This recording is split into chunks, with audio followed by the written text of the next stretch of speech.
কলকাতায় জন্ম হলেও লেখাপড়া ও আর্থিক অনটনের জন্য ছেলেটিকে মামার বাড়িতে চলে যেতে হয় সুন্দরবনের একটি প্রত্যন্ত গ্রামে।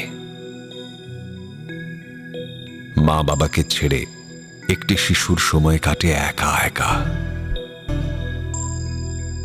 শুধুমাত্র জীবনকে একটু বাঁচিয়ে রাখার জন্য। তারপর পরিস্থিতি কিভাবে যেন আপোষ করে নেয় ধীরে ধীরে। ছেলেটি যখন শৈশব কাটিয়ে কৈশোরের দোরগোড়ায়, তখন হঠাৎ একদিন পিতৃহারা হয়।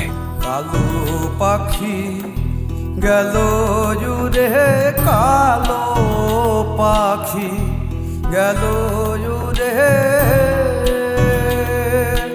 ভালো বাসার শিকল ছিঁড়ে। মাধ্যমিকের পরে লেখাপড়াও বন্ধ হয়ে যায়।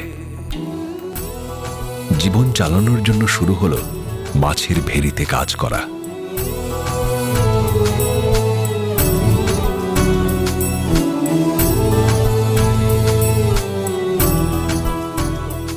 তারপর অনেকটা সময় পেরিয়ে একদিন সিআরএম এর সাথে পরিচয় হয় ছেলেটির।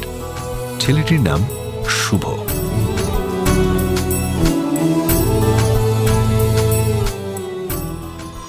ডেলিভারি বয়ের কাজ দিয়ে শুভর যাত্রা শুরু হয় সিআরএম এ। বলতে গেলে প্রায় সিআরএম এর জন্মলগ্ন থেকেই শুভর পথ চলাও শুরু।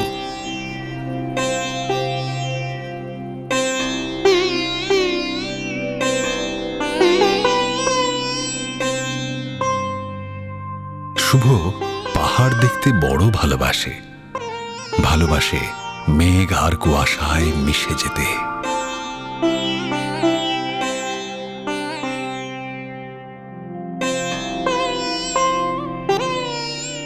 কিন্তু কর্মব্যস্ততায় কোথাও আর যাওয়াই হয়ে ওঠে না।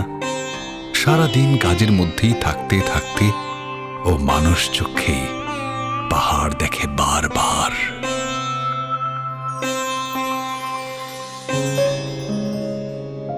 শুভ এখন সিআরএম এর শোরুম ইনচার্জ।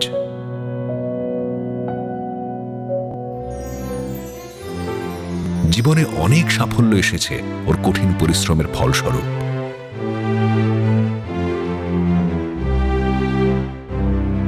সিআরএম পাশে ছিল ঠিকই, কিন্তু ওর জীবন ও নিপুণভাবে নিজের হাতে গড়ে তুলেছে ধীরে ধীরে।